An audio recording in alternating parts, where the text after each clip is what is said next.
This is Phantom Electric Ghost, and we're live on the air with Jazzy Jackson for the first time. Welcome to the show. Thank you. Thank you for having me. Well, everybody know we are a featured podcast on the Newsly platform. So if you use coupon code GHOST to get 1 month free premium subscription, so you can stop scrolling and start listening and get alerts on this platform for the podcast you listen to. And we are a featured podcast, and this episode will be on Newsly later tonight. So thank you again for being on the program. Yeah, of course. My pleasure. Great to be here. So you are a shamanic energy medicine, energy healer, Reiki and career change expert. If I'm putting all that in one mouthful. I am. I practice different modalities, but I do tap into the shamanic state in when I am with clients, and I use a lot of my shamanic practices and experience to be able to align people to their highest purpose and to get closer to their higher self. So I use different modalities like Reiki, breath work, sound baths, even some qigong movements, and a lot of like the shamanic type practices that I've learned along the way. So the focus on this episode is healing from within, the power of energy healing and its impact on well-being. So maybe you can talk about your practice in terms of that. Like, what inspired you to pursue a career in this type of work? Yeah, I think that the reason why I chose to talk about healing within is because so much of my life I was looking for validation and healing and other things outside of myself. I think that we're all so trained and so programmed in the world to look towards other things that are outside and never look within ourselves. And I think that it wasn't until 2015 when I really started to deep dive in and really started to look at what was happening internally, where I really started to heal, because really I was in therapy for like 20 years at that point. I was going to doctors, I was doing all of these other things and trying to look for answers outside of myself. And when I finally went inwards with Reiki and breath work and looking at my emotions and looking at what was happening in my gut and physically inside of myself, not just emotionally, I really started to make leaps and bounds in my healing process. That's really interesting because as a creative person, I'm a producer, musician, a songwriter, and a lot of what we do with songwriting is very cathartic. And like as Mhm. I've talked to over 300 musicians, and what a lot of us, we take what's inside and we take what's on the outside, and we find a way to voice those feelings that are kind of like universal truths that people feel, and we can connect with frequencies. Because as a musician, I'm a keyboard player, but I understand like certain sound frequencies seem to connect with people, and I always use that as a way to feel, kind of one with the universe. It's kind of a hippie thing, but is this kind of the nature of being a musician? Is we kind of tap into that? Yeah, I mean, I can totally see that. My husband is a musician. He's a guitarist, and he's somebody that never had a single lesson, just, plays by ear. He's been in multiple bands before, and watching him and his bandmates, I can see how that's really true. And I play a little piano myself, but I'm like classically trained. I have to read the Mm. notes. I don't necessarily do what you just said. I wish, but I could see how that is a cathartic experience. And then even after some of their shows, or after they've jammed out for, a few minutes, a few hours, whatever the case may be, you can see how much their spirits have lifted, how good they Mhm. feel, even if it was the most god awful thing I've ever heard in my life. They just seemed like they were so Yeah, good it's very afterwards. well. Yeah. It's because they kind of take what's inside, Yeah. like an actor. And like if you see an actor and they do like like one act play, or they do it like off Broadway, you see them being able to kind of voice that, and it is very cathartic. They like every time I've talked to any kind of creative person that pulls that. and they able to bring it out. Yeah. It just feels like it's like you're having like a therapy session with the Yeah. world. Like it, Yeah. it just makes you feel it's like sports. A lot of people say, oh, sports, music is the same thing. And it's like the cool thing about like creative process with music is you're connected with non-verbally with your bandmates. Right. And you pick up on things that you don't even speak out. You just can feel. And there's something about connecting to people on that level. And I think like when you become like a public speaker and you're talking to audiences, I think people start to pick up the same kind of thing. That you start to feel the crowd, right? You feel what the impact of what you're speaking is having on the audience. Yeah, isn't that incredible how I heard a couple of different things there that you said.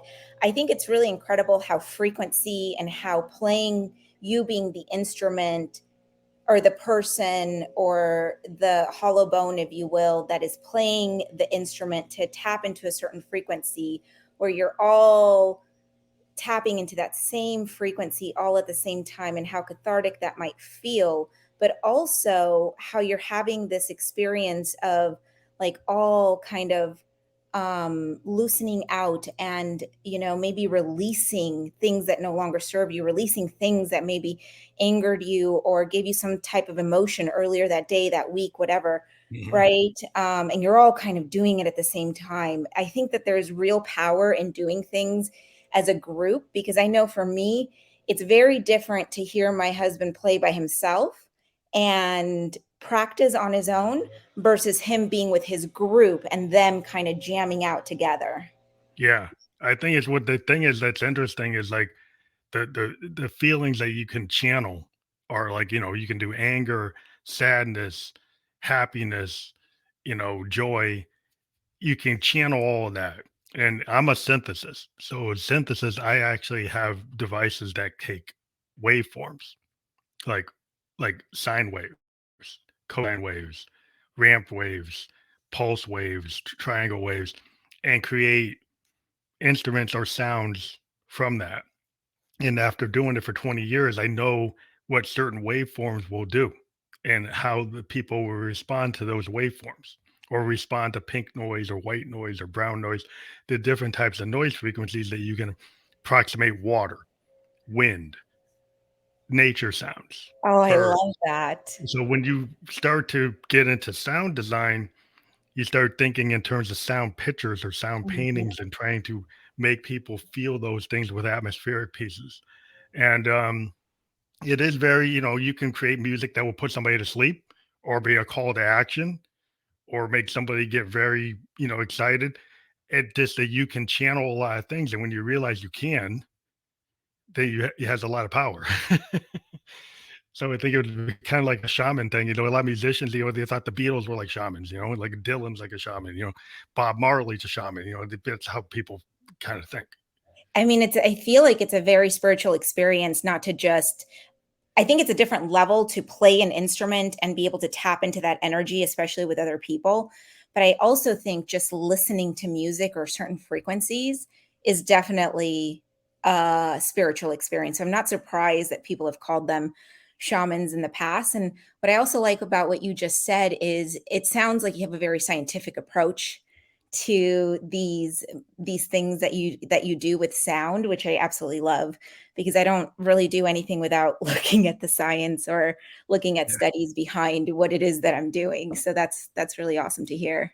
Yeah, there's this just to go to back up what the science is. There was a guy that created the synthesizer named Dr. Robert Moog. He's an American inventor. He's a doctor, and when he created the Moog, he created a theory behind how you do the sound design called subtractive synthesis. Subtractive synthesis takes a waveform and then subtracts from the waveform till it approximates a natural instrument or something that you never heard. And so we can take the different waveforms and take all the frequencies and adapt them. So you can take a square wave and turn it into a bass. You can take a triangle wave and turn it into a bell. You can take white noise and turn it into wind or ocean. And there's certain things you do through the subtractive process by running it through filters, by running it through envelope generators, all kinds of technical things. But at the end of the day, it's an art and a science. And the one thing Dr. Moog said was he felt that the machines he made, even though they were machines, had some level of consciousness in them. Mhm. He's quoted saying that multiple times, that even though it's a machine, his analog synthesizers felt to him like they had a consciousness that he couldn't control, that what they had a mind of their own. And using them, I do feel that because they're temperature sensitive, they're not digital, they're hand built, and they do respond almost like a natural acoustic instrument. They have personality, That's and incredible. um, and it's like it just feels really cool when you can channel something that was built by a guy that realized it wasn't just a machine.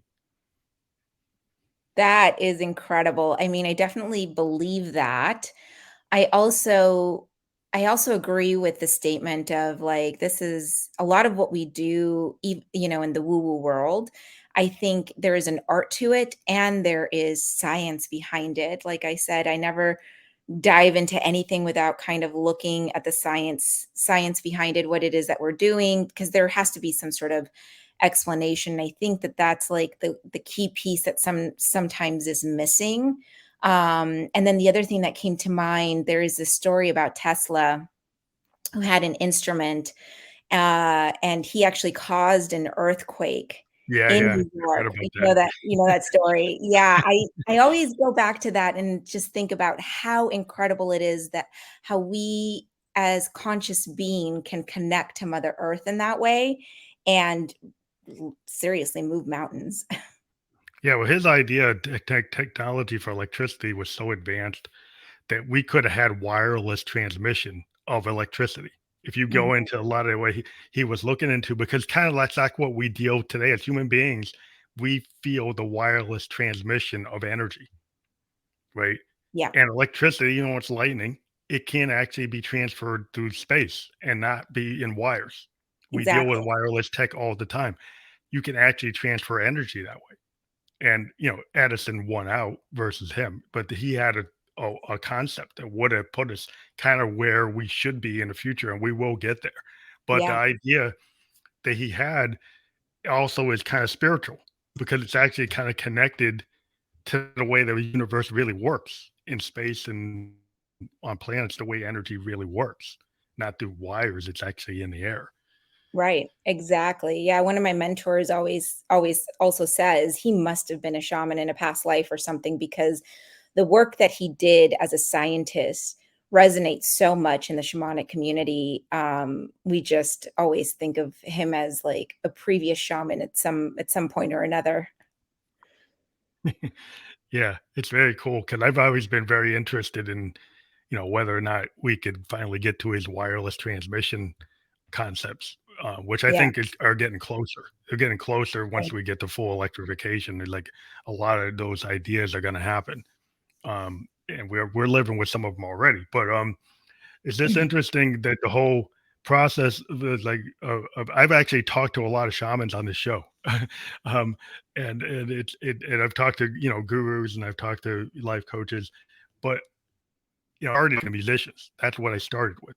And then people said, well, how could you go from musicians to other people? And I said, well, there's an interconnection between all types of Yeah. human beings are creative.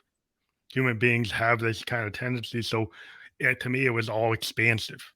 A lot of what I do with my music, call it expansive. So I said, well, my Mhm. podcast can be expansive. So I'm just kind of giving the background, like, well, how can a musician be talking to people that aren't musicians? I said, well, because the world is expansive and you can talk to anybody. Yeah. And I mean, there's a lot of things that shamans do with music as well. Drumming, rattling, singing is very cathartic and very like it gets you into that shamanic state, into that theta state where you're able to access, new realities. That's where you're able to manifest.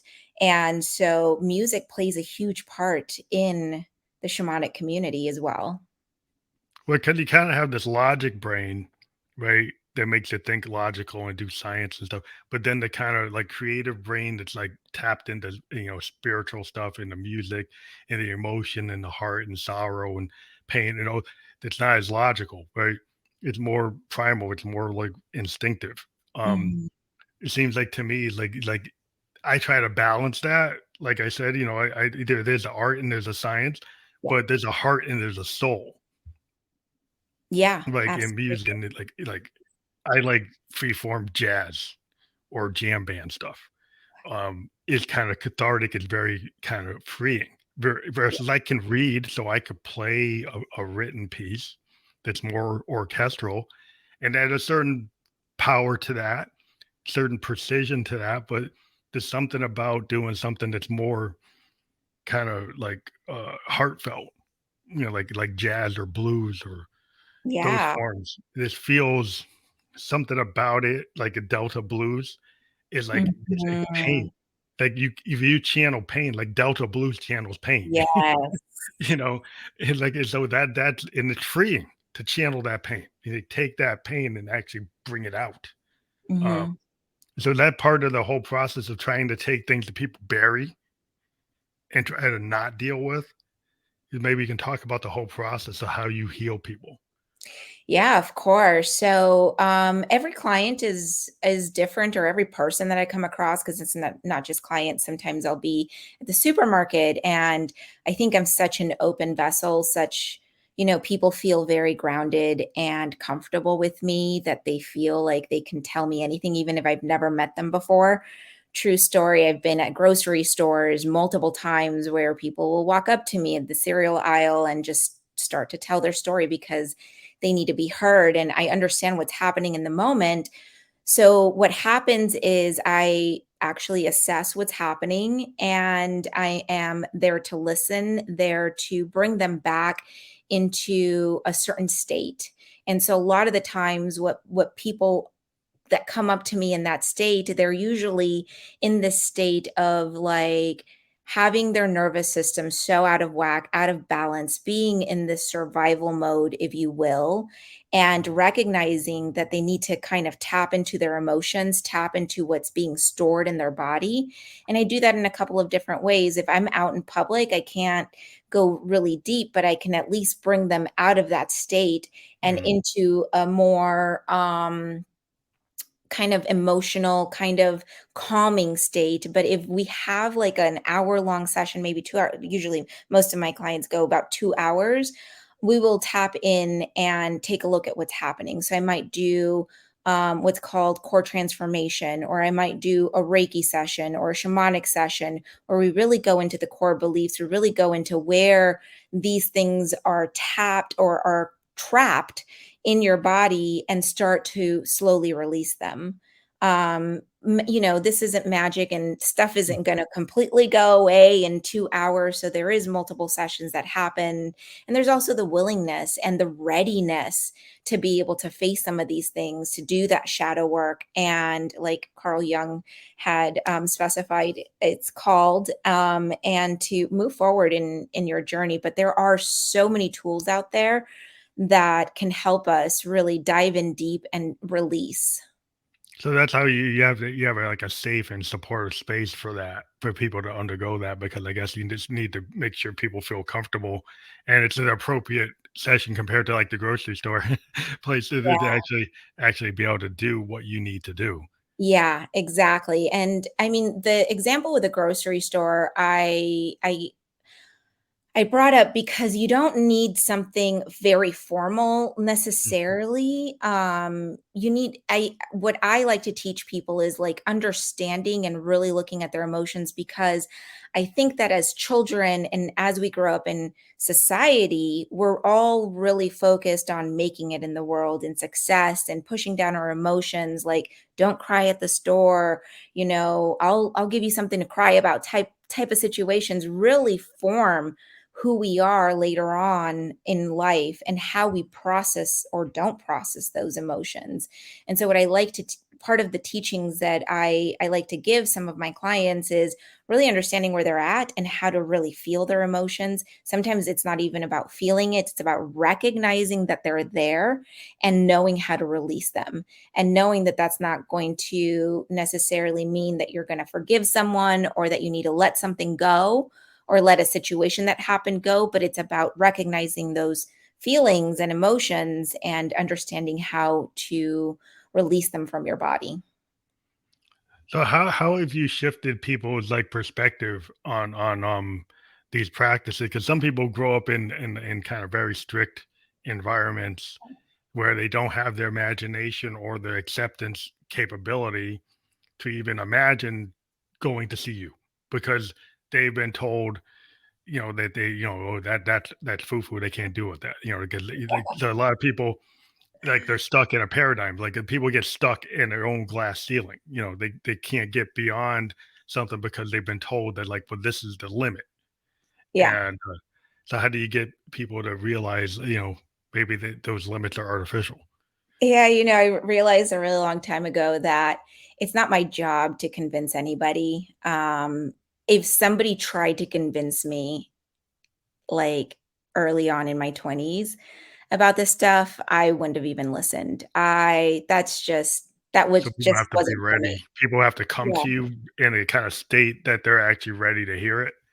So what I do is I plant a seed. I tell them about my own experience. I tell them about how it could be beneficial, and if they're open to it, that's awesome. Some people are I've had clients they will come in and literally like be closed off. They'll literally sit with arms crossed and like not be open to it, right? And by the end of the session, they're really at ease because like I said, I like to look at the science behind things. And so I get to know the person first and try to speak their language. And at the end of the day, it really is up to them to if they're ready to free the healing. Not everybody wants to be healed. Not everybody wants to experience something like this, and that's okay. Are they open to receiving? And are they open to a new experience, really? And so, what I find that happens is when I share my story, and when I tell people about it and I tell them what it could do for them, they'll think about it. A lot of the times they won't come to me right away, but over time, as things progress or as they're still finding their way in the world, then at some point something will signal them to come to me. It might be a month out, a year out, whatever the case may be, I'll be here for them. But I do find I like to think of it as like, your friend has a cut, but you have the band-aid. You tell them you have the band-aid, but they refuse it. Like you can't force them to take the Yeah, band-aid. You yeah, can't just they're not put the ready. band-aid Yeah, on them, right? But yeah, at some point they're going to realize that they need it and then they'll come back knowing that I have the band-aid for them and ask for it. yeah. It's a lot of times in life, like at some points, like where when I was very young, I wasn't so shy. I couldn't do what I'm doing right now. Right, I couldn't do the stuff I do publicly because I didn't know how to present myself. Had a lot of fear, and the big thing that happened to me was I had a big kind of crucible moment where I had cancer at age 27 and I survived it. And then after that point, I decided I'm not going to be scared of stuff because like I survived this, so why should I be scared? So I started going dead at the things I was scared of. I started challenging myself, and everybody has to go through like some kind of crucible moment. But I Mhm. found that was for me. Everybody has the whatever brings them to the point Yeah. where they decide to make a change or they decide to open their mind to potentially look at holistic thinking versus more Mhm. kind of siloed thinking.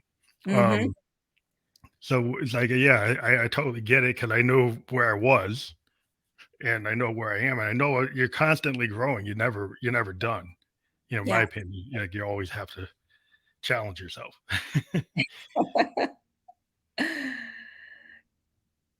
Exactly, and, that's an incredible story, by the way. Congratulations on beating it and changing your mindset and, living a more holistic life because I think that that's what this is all about. Like, I think that we're indoctrinated so much into a certain level of thinking, and this is, quote, unquote, "the right ways," but really, our souls, our own selves know what is the best things for us. And, the stuff that I offer is not for everyone, and that's okay. But I do hope to inspire those that are of the same thinking, that are looking for a new path, that are looking for new ways to expand and grow.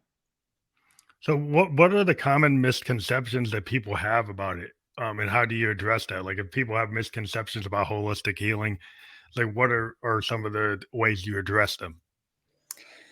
Yeah, so there's a few big misconceptions that are out there. I think the one that comes to mind is that, this is by coming to only me, it's going to change their entire life. And I think that the misconception is that I'm not the one with that power. They're the ones with that power. What the only thing Mm. that I do is I am the conduit between, spirit, your higher self, whatever you want to call it, and what it is that you need to be closely aligned with your higher self and closely aligned with who you really are. I'm that conduit. And once I finish that alignment or finish that Reiki or whatever it is up to you to be open and to still remain connected and be open to healing yourself. I think that part of that misconception is also like, well, if I go to a therapist, that's going to solve all my problems. As we all know, that's not necessarily true. You Mm. need kind of a support of people. It's not just you, it's not just your therapist. For me, it's like my Reiki person, my shamanic person, my breath work person that coaches me, my therapist, my holistic doctor. Like I have a whole team of people that I like Network, to like to go to remain grounded, remain connected, to remain regulated in my nervous system. Because this world, I mean, I live near Los Angeles. It is just buzzing with all kinds of energy that yeah, a I lot of distractions. easily pick up. Yeah. And so in order to stay in my body and stay really present, I visit people like myself to be able to stay connected. I think that the other misconception that it's all woo woo, that it's all like magic or fake Mm. or there's no way that energy work, will heal or will align me or whatever the case may be. And I think again, it goes back to what you give power to. So if you think that this is gonna work for you, it's gonna work for you. If you have all Yeah. of these roadblocks and you're like this, I'm not open to this, it's just not gonna do anything for you. It really is a co-creation. And I like to tell my clients that the power is all in you. And there's a lot of people that come to me and always want answers and like, hey, can you connect with spirit and all these things? And my answer is always like, you can actually do this yourself. This Yeah. We are all wired for this. And you don't have to rely on anybody. You don't have to give anybody money. You don't have to spend a ton because you can learn to do this yourself and connect yourself with source. I think a lot of people are always looking for the person or the external thing outside themselves to solve it. Mhm.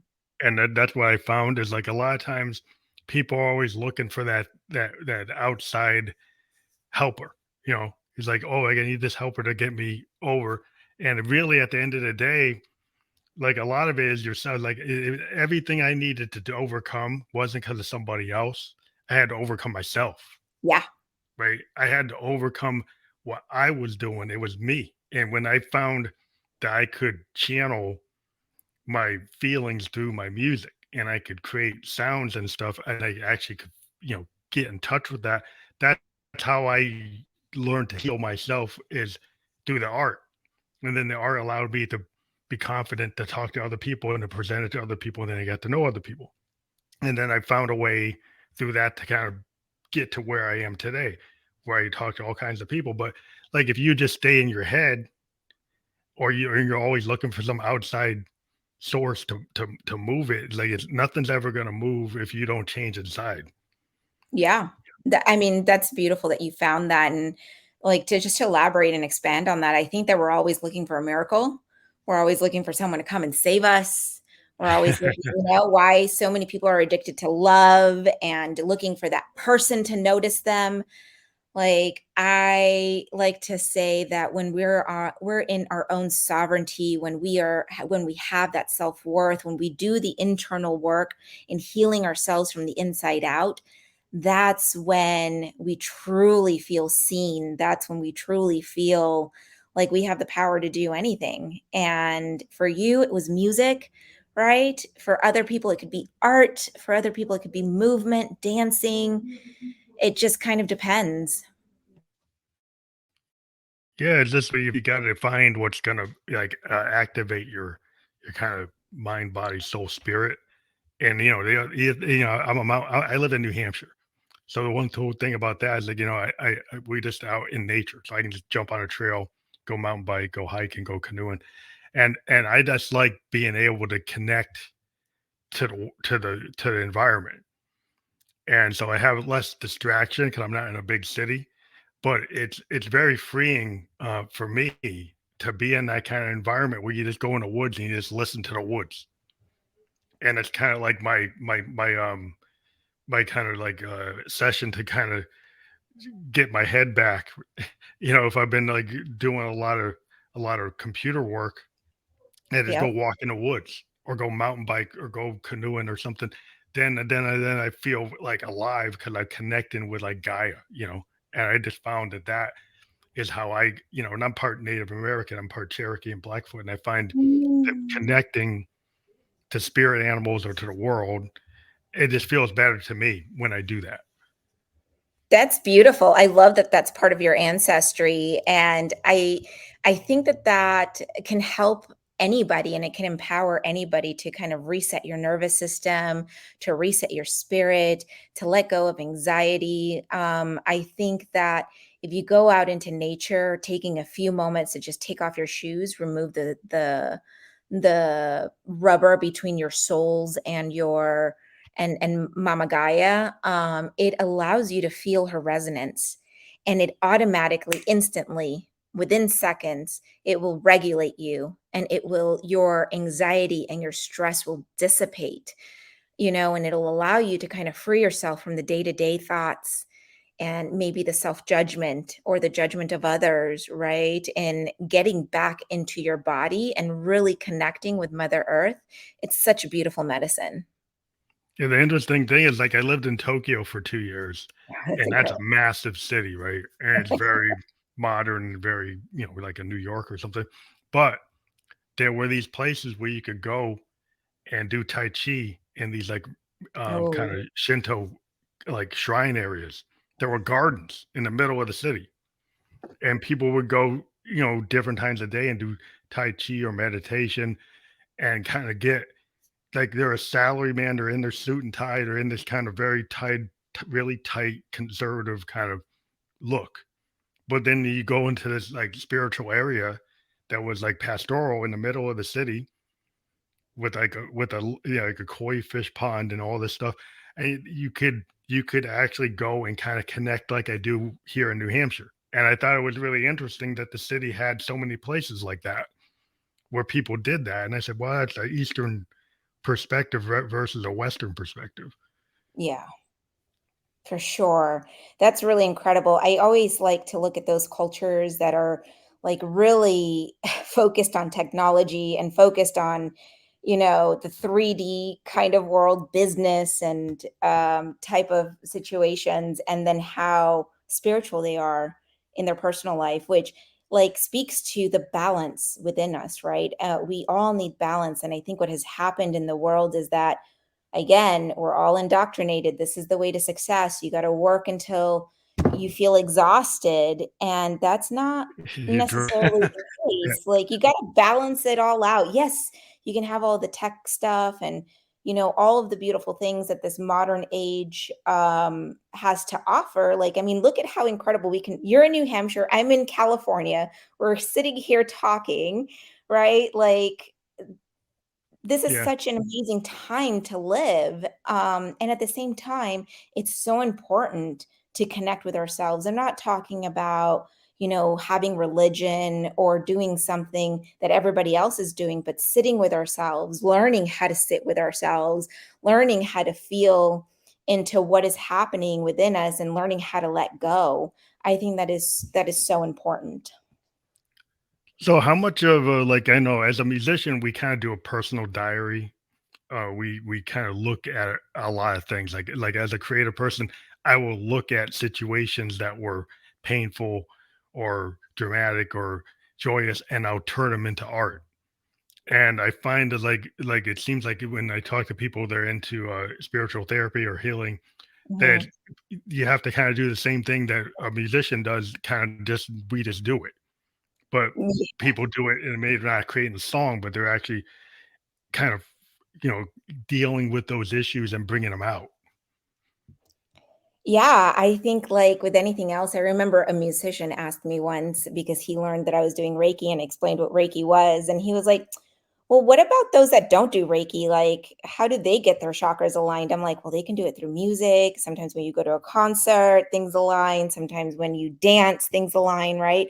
So I think it's the same type of thing because in my practice, I do have people do shadow work and I do have them go into like things that haven't been resolved. And we talk through these things, but also I have them journal and kind of do timelines and kind of go through their accomplishments, their successes, like going through all of the entire emotional wheel and seeing where we can celebrate things and where we're ready to let go of things. And then I explore into what would be the most enjoyable for them to be able to release. So if I found out that somebody is really musically inclined and that is something that they enjoy, I might suggest something like writing a song, going out and singing, right? Doing something cathartic in that way. If somebody tells me that they're really into painting or really into exercise, then we find different activities that will allow them to release those things. In a holistic way. That's cool because I think that's where I find, the different artists I've run into from actors to painters to photographers, they've kind of, they use it to as like therapy. It's Yeah. very cathartic. There's a lot of artists, whether you make money or not, we just do it, not just to like, oh, I need this to be a hit. Sometimes you just create a song because it actually needs to get out of your system. It is Yep. something, it's in your head and it's a feeling and you got to get that feeling out. And it's not because you're trying to get some monetary value or some respect for your colleagues. You just do it because you need to actually get the feelings out in the. I think that's the way I do it. And some people don't do it that way. It's like everything has to have an alternative, ulterior purpose. It's like, I'm doing this because I want it to be a hit. I'm Yeah. doing this because it's on my tour. It's doing this because I'm going to play the show. And it's like, what if you just do it because you feel it? Yeah, and my challenging question to them is like, is your number one hit like one that you purposely went out and tried to make a hit, or is it one that you really put that feeling into it, that you really poured everything you had into it? Because a lot of the times what I hear musicians or even actors or people in the entertainment business say is like, I never thought that this one would be the hit. Yeah, I never here's an thought that accident. this is the one, right? And it's It's a because happy it's the one that accident. they were the most vulnerable in. Usually, it's the one they don't wanna put out. Yep. Most of the time, what I've found is when I've talked to, like, 300 musicians, and most of the songs that actually worked were ones they didn't wanna put out, and they were kinda prodded to put out, ones that they almost erased, Yeah. ones they Exactly. almost on the shelf that they didn't want anybody to see. That's the one that actually worked, and that becomes what's kinda hard, is sometimes if it works so well, it's like, "Wow, well, that's the one that really is hard for me." But that's what everybody likes, and then they have to kinda deal with the fact that they bore all this stuff out, and they weren't totally cool with it. Yeah, it puts you in a vulnerable position, right? And it doesn't feel good to be vulnerable, but what studies have shown is that that's when you show up as your most authentic. That's when you inspire people. That's when you really connect with others. It's a shame that, even with this wonderful technology that we have, what it's also given people is like the power to be keyboard warriors and judge and express their sentiments and their stuff in a different way that might hurt other people. So vulnerability is kind of a tough one these days. Yeah, 'cause they have so many people. I was watching this thing where this guy was, there was, like, a jazz critic and somebody that had played with Miles Davis, and this Mm. guy, that played with Miles Davis was talking about how the jazz critic wasn't a jazz musician, never played anything, doesn't know how to play, was making all these statements about Miles when the other guy actually lived with Miles and played with Miles. And he was saying like you don't know Miles and you're making all these statements and you're not even paying attention to like the art. You're Right, making all these judgments and kind of coming across as a hater, and you're not life work was the music, and you can't even do that music, so how can you judge it? right, so so exactly. so so so you're like some people like are is professional critics, but are they even capable of doing what they're criticizing? You know, and so And even and these you have days, to kind of everyone's a critic, right? Anybody can yeah write a blog, anybody can post a comment somewhere, like, it's yeah, crazy. and then that you get people who are so sensitive that they won't become their authentic self because they're scared where everybody on TikTok or everybody on Instagram or Facebook groups or how the social media is going to see it, and so they have to create these perfect images or perfect versions, and nobody's perfect. And so Right. then this whole thing to create perfection is then going away from the authentic self because you're too scared to show your authentic self. So you're trying to create this kind of faux self. It's a vicious cycle. It really is. And what I find about all these critics also is they're trying to find validation outside of themselves. They're trying to make their way in the world, right? But also, have they dealt with their own stuff within? And I think that if everyone were to go inward and really find what needs to be healed within, I think that this would be such a different world for sure. Yeah, I get really upset when I like the young people. My daughter was dealing with some bullying things when she was in school, and there was just people that just had no compunction about just being rude and just not being a good I don't know, it's like learning how to be a good citizen, just learning how to be empathetic and just the bullying that goes on. And then what I've seen, it extends from like high school, junior high into corporate boardrooms, into like companies where this kind of bullying behavior still gets encouraged and still allowed to continue. And that one of the reasons why I actually became like a remote worker is I got kind of tired of trying to play with that game. And I said, I can get judged based on what I can do. And then because I don't have to be in that game directly, Mhm. I can actually do better. And so I found I said, well, you know what? I do better working in that way because I got tired of playing the game that they were putting me on. And you know, it's just the coping techniques, and not everybody has the ability to do that. But I just found for myself, it's like I don't need it. So I kind of got out of it. It's like I just, and then I can do what I want to do as an artist. So I do like a divided work. I do what I want to do as an artist, and I do my day job. But I don't have to be there to deal with all the bad effects of it. That's incredible that you're able to kind of separate that and not and kind of choose like the interactions that you have, right? Where it's really different in an office setting where you might be subject to bullying or, a really narcissistic boss or coworker that might just be impossible to work with, and having to deal with them in person is a lot different than like just having correspondence via online, right? Like, here's the project, here's the information that you need, where things don't have to get like too personal or Yeah, too in depth like you would have to yeah. in person. And you get measured based on what you do, which is Exactly. kind of what you want. In the best of all worlds, you would hope HR would say, "Hey, you should all be measured about what you do." But like what I found is like in the last 5 years, I've been remote, and I found that I actually was so much. It was so freeing that I was able to spend, you know, 50% of my time doing my art and the podcast, and the other percent doing the day job, and just felt better as a person and say, why should I go and do the commute, jump on the planes, deal with all these clients and deal with these? I didn't need to because I could do it do Yeah. what I know how to do, I could do remotely, and I Yeah. didn't have to prove anything. A lot of guys were like, "Well, we got to prove we're road warriors. We got to prove that we're going to do." Why do I have to do? I'm a consultant, so I get measured based on what I do as a consultant. I decided, I'm not going to play the employee game. I'm going to be a consultant. I just decided for me that was what I wanted to do. Other people might have other things they want to do, but I Right. think you have to decide what you want. And I decided the way things were going, I saw how it was.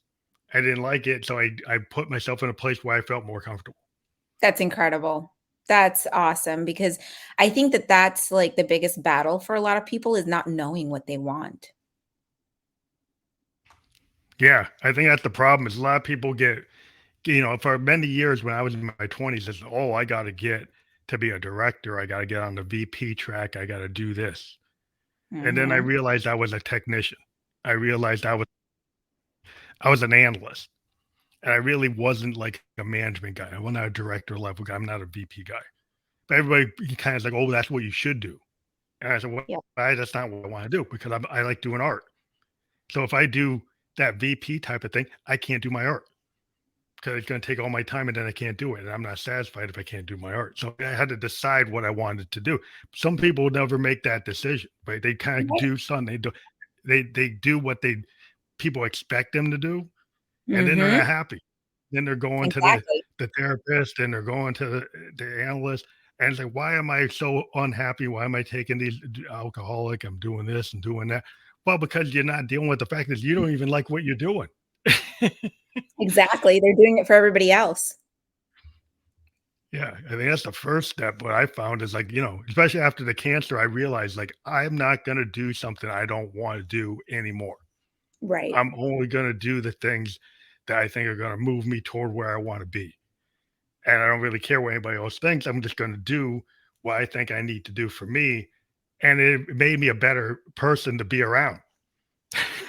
Yeah, I can imagine. I mean, it's because you're living your most authentic self. You're in your integrity. You're probably showing up a lot happier. You're probably showing up with less anxiety, less stress. That's a beautiful thing. Yeah, this is this hard for people to know if they're ready for that. I think Yeah. that's what people like you said you leave like a seed, like when you meet somebody and then they eventually come to you because they realize they've been hitting that wall. They Yeah. keep on doing the same thing. They keep on not being happy. They're like, why am I not happy? I'm supposed to be happy. I did. I checked off all the boxes and I'm still not happy. Right. It's like, what? Why is that? Why is that? Exactly. So, maybe you can share some upcoming projects or initiatives that you're working on. Yeah, of course. So I do also have my own podcast. It's called Meditation Beyond Meditation Podcast. It goes out weekly. Every Tuesday, we have a new guest that comes on. We recently interviewed a few really powerful people. I had an equestrian therapist come on to talk about horse therapy. We had Mhm. an astrologer come on that talked about not just astrology for personal, but astrology for your business, which was really super interesting. We have a couple of other really powerful healers that have come on to talk about their modalities. I am also, I also do Reiki and shamanic work, not just here in Camarillo, California, but also I have clients all over the place. I have clients in New York, Florida, Michigan, Washington. So I do this remotely as well. That's cool. I have a Patreon where I share a lot of rituals, a lot of ceremony type things that people can go and check out. It's called Crysta Luna. And I also have some upcoming projects. I'm going to be doing a Sacred Arts Academy where I'll be inviting really powerful teachers to come and teach their different modalities. If people want to check that out, it's going to be on YouTube. So that's really exciting for me. So if people go to www dot Krista-Luna.com, is that where they can get to all those things you just talked about? Yes, and I have a couple of really awesome freebies in there. If you're interested in breath work, there's some free breath work on there that I've done in the past. Oh, I also have Oh, the most important one, I forgot. I am teaching Master Your Boundaries course in September. I am formulating the curriculum. By the way, I have a master's in psychology, so a lot of Mm. the things I draw from my psychology background, but I also bring in the experience that I have with the shamanic and the energy healing, and so having that balance in my teachings is really great, to be able to kind of balance the 3D world and your spirituality. So, the Master Your Boundaries program is going to be 10 weeks, once a week. For about 2 hours, we'll get together. I will teach some things on how to protect your boundary, how to set up your boundary, and how to keep your boundary, and why some of those things happen. That's awesome. So I want to let everybody know watching the podcast or listening to it, if you're watching it, when we're fully published, that hyperlink or the URL is clickable. So you'll be able to actually click it on YouTube and Twitch and Facebook and everywhere else that the podcast is. Right now, you can go to it, www.crysta-luna.com, and you can check all those things out. And so that we always like to tell people to support the people who are on the show by clicking the links that we provide, because that's how you get in contact with a lot of the guests we have on the show, and that's a cool way to get into deeper programs that people offer and services, and that's always a good thing that people should check out. So Awesome. thank you for giving us that. So for we're kind of getting to the close of the time, but what are some things that you feel maybe people don't know about what you do that they should know? I think what I like to tell people is, to stay open. If it's something that you've never heard of or something that you're kind of skeptical on, maybe do some research online, or visit my website. I have a lot of information. I do a lot of blog posts as well about the things that I do. And stay open. You can have a free consultation with me and we can talk about it. I can answer all of your questions. For me, I don't do this for the money. I do it to share, the stuff that I've learned, and to build community, and to be able to ease people's pain and suffering, because I think that we're all suffering in these corporate worlds, getting up, going to work, sobbing to work. That was my story. I used to sob to work every day, and I had it all. And I was in so much pain and no one knew it. And I want to share my story, and I want to share these modalities, because it may or may not be for you, but I do like to tell people to experiment as much as you can. Have a growth mindset instead of a fixed mindset, because that will really allow you to open up and grow. Yeah, you got to take that risk. Like a lot of people, the risk in believing in yourself. Yes. That's the hardest thing, because like when you're if you've got a dream and you're like people like when you're young, you say, well, you can't be a musician, you can't be an actor, you can't be this. Everybody tells you what you can't be, Yep. and you should be that that corporate person, and that seems responsible. But when a lot of what I've talked to people in the last 2 years is people who have decided, I'm going to go for that dream because it's not childish to go for it, because that's really who I am, you Yep. know. And I think people they find themselves, they get themselves, they feel healthier, they feel better in their own body, they feel better in their own mind and the spirit and the soul when they really come to terms with understanding there's nothing wrong with going for your dreams. It's not like something you should feel guilty about. Exactly. So thank you for being out there and helping people realize that, because I think that's a real positive thing to get people in the right state, because every person you get to actually feel better by Yeah. becoming who they should be Yes. is this a positive thing for the world in overall. Exactly. Yeah, hit the nail on the head. I truly believe that if we all are in our most authentic self, and we stop judging ourselves and stop having this loop of stories that we may have picked up from other people, I think that it would definitely be a different world, and we can definitely raise the vibrations and all live better lives. Well, thank you for being on the Family Electric Ghost podcast. It's been very illuminating. I really um, love the conversations with people with their perspective, because it really, there is a synergy in the kind of creative arts with what you're doing, and I feel it, and I think a lot of people who watch the podcast will be really interested in talking to you. So thank you again for being on the show. Beautiful. Thank you for having me. Have a good, well, it's the nighttime here. It's probably a little earlier there. All good. Have a good Friday. Thank you.